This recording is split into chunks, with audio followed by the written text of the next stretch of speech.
Hey, it's Craig. I just wanted to let you know that you can listen to Canadian History X early and ad-free on Amazon Music, included with Prime. Hey everyone, Craig Baird here. Before I begin today's story, I want to take a moment and ask that you check me out on Patreon at www.patreon.com/CanadaEHX. There are several tiers with great benefits, from ad-free content to t-shirts and other cool stuff. And if you're a fan of Canadian History X, make sure you check out my other shows, From John to Justin and Canada, A Yearly Journey.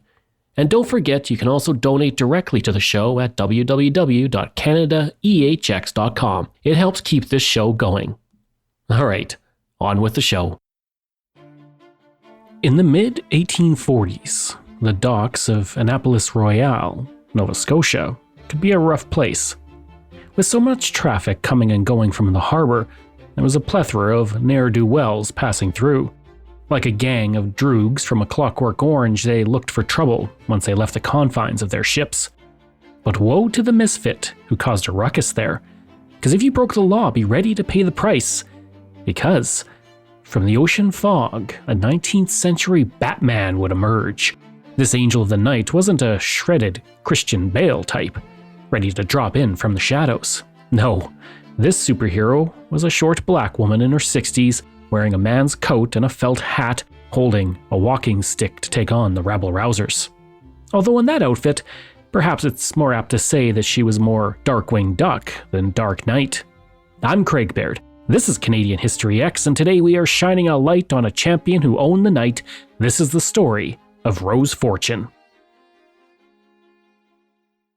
February is Black History Month, so I've been sharing important stories over 4 weeks to celebrate. But before I continue, a note. This episode may contain dated language that is being used as examples of how people spoke at the time and does not reflect current views.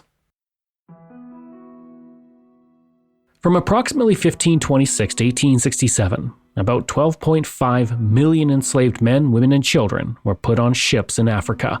Only 10.7 million actually arrived in the Americas. People were taken from their ancestral lands and away from friends and family. They were forced to walk to the coast on a difficult journey with little rest, food, or water. Then they were loaded onto a ship, likely the first they had ever seen, and crammed into brutal conditions in the hold, along with hundreds of others. In the 1690s, the slave trade reached 30,000 people per year and grew to 85,000 per year a century later. Crossing the Atlantic became known as the Middle Passage. It was dangerous and horrific. The suffering was immense. Men, women, and children were separated and kept naked, packed close together. The men were chained for extended periods.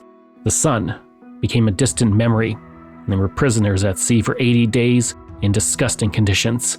As you can imagine, many didn't survive, about 12%, and their bodies were simply thrown overboard. Some were thrown overboard simply to collect insurance, as human beings were considered lost cargo. Rose Fortune's ancestors were some of those unlucky few who survived. DNA tests on Rose's descendants revealed that her parents, or possibly her grandparents, came from Africa, Madagascar, and South America. Her parents were named Fortune and Aminta, and we don't know if they were born free. We do know they spent their adult lives shuffled between plantations as property for a line of enslavers. It's likely they were separated from their parents and siblings and never saw them again. At some point, Fortune and Aminta found themselves on the same plantation and met for the first time. I don't like to speculate, as I prefer to keep my stories grounded in historical fact, but if you will indulge me, I like to think that Fortune and Aminta fell in love despite the situation they were forced into. They knew that at any moment they could be sold off too. If they had children, they would become property that could be sold without warning. So they took a massive risk. On April 20th, 1773, Fortune and Aminta chose freedom.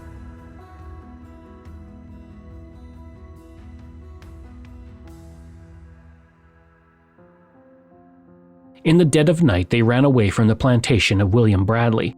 The trees offered cover, and Fortune's warm clothing protected him from the early spring chill. Aminta had a quilt she stole wrapped around her shoulders. Running away, though, wouldn't ensure their freedom. They had heard countless stories of others who had escaped only to be caught and taken back to the plantation, where they were whipped, beaten, tortured, and disfigured. It was common for a hand, foot, or nose to be cut off as punishment. Some didn't survive. It was a message to enslaved people that escaping wasn't an option. Even still, some like Fortune and Aminta would risk it all for a taste of freedom. Did they hear dogs barking in the distance as their enslavers were in pursuit? How far did they run that first night to stay ahead? We will never know. What we do know is that Aminta and Fortune's enslaver William Bradley put a notice in the Virginia Gazette on April 29, 1773 stating, "I requested as a favor not to harbor or entertain them, as it will probably be attended with bad consequences. I will give a reward of £3 if they are taken 50 miles from home and secured so that I may get them again, and 30 shillings if within that distance." We don't know if they were heading all the way to Rhode Island, where both had been briefly, but along the way, a daughter named Rose was born in Philadelphia in 1774. Heading north was their best option though, but it was far from a sure thing. Slavery was legal in Pennsylvania until 1780, same with other states like New England and Rhode Island and Connecticut. Their only hope was the Vermont Republic, where slavery was abolished in 1770. Now I know what you're thinking. What about Canada, the land of freedom and the Underground Railroad? Think again. Slavery was very much in practice in Upper and Lower Canada at the time. In fact, this was a time when enslaved people escaped from Canada to the United States rather than the other way around, because the Slavery Abolition Act in the British colonies wouldn't be passed until 1833. I'll be going into that in far more detail next week. For now, all Rose's parents could do was stay ahead of being captured. It probably felt to them like they would have to run forever. But then, in 1775, everything changed. The American Revolutionary War began, and a new path to freedom would soon open up. Rose was still a baby when the war began and had no idea it would bring about a momentous shift in history. As the Americans and British fought for control of the 13 colonies along the east coast of North America, the family waited for the opportunity to use the chaos to their advantage. It finally came in 1783 when the family pledged their allegiance to the British Crown and became one of the 3,000 black loyalists to sail from New York to Nova Scotia. Their loyalty would grant them their freedom, and as they sailed into Nova Scotia, they sensed the hand of their enslaver would be out of reach with each passing kilometer, and the air smelled sweeter. And I wish I could say that Rose's parents lived out their lives in happiness, taking strolls along the ocean together. Instead, shortly after they arrived, Rose's father died of an unknown cause. Then her mother disappeared from history soon after and quite likely may have died as well. They may not have enjoyed freedom for long, but their choices ensured their daughter would never feel the shackles of slavery or know the evil of being property. We know nearly nothing about the next few decades of Rose's life. At some point, she may have spent some time living in Brindley Town, a black settlement near Digby. Rose reappears in the late 1820s when she was working as an independent baggage handler in Annapolis Royal. At the time, employment for black women was severely limited. Most could only work in domestic service. But Rose instead became a porter, hauling baggage from ships to carriages, ensuring belongings got to their destinations. At first, she carried the luggage herself. Once she had saved enough money, Rose used a wheelbarrow. She became a familiar sight as she pushed her wheelbarrow full of luggage along the docks and the streets. Often it was piled so high that bags teetered precariously to their final destination. In 1841, her business became known as Lewis Transfer, and the wheelbarrow was replaced with a horse-drawn wagon, and Rose became a trusted figure. Travelers knew that not only would she find them fair accommodations, but she would also ensure their baggage made it safely. Rose was also a brilliant entrepreneur who didn't put all of her eggs in one basket. In her interactions, she quickly realized that there was an opportunity for a new side business by becoming a knocker-upper. The job was replaced by alarm clocks long ago. But in the 19th century, if you wanted to wake up at a certain time, you hired a knocker-upper. The name comes from using a pole with a small ball on the end of it to wake up a person by going to their bedroom window and gently knocking on it. By all accounts, Rose was so good that if you hired her, she wouldn't let you down, and you would make your ship on time. One of her loyal customers was Thomas Chandler Halliburton, who served on the Supreme Court from 1841 to 1856. He knew he could always rely on Rose to wake him to make it to court on time.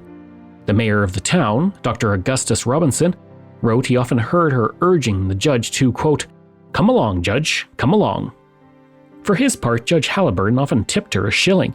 Today that's about a $6 tip, and it was no small amount in the early 1800s. Rose also knew that if people felt unsafe, it would hurt her business. The main issue was that there was no police patrolling the docks, so Rose took matters into her own hands.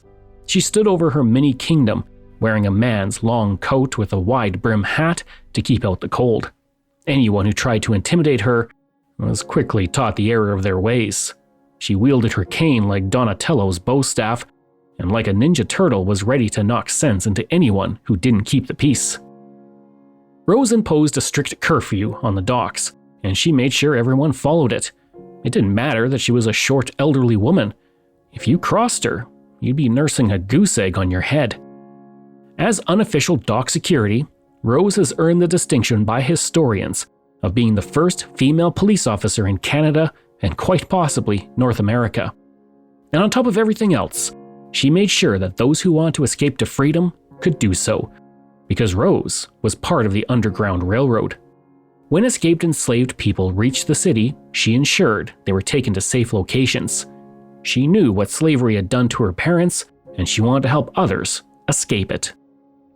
Despite the respect she commanded, there were some who were unhappy because they didn't believe it was appropriate that a black woman was becoming a prominent member of the community.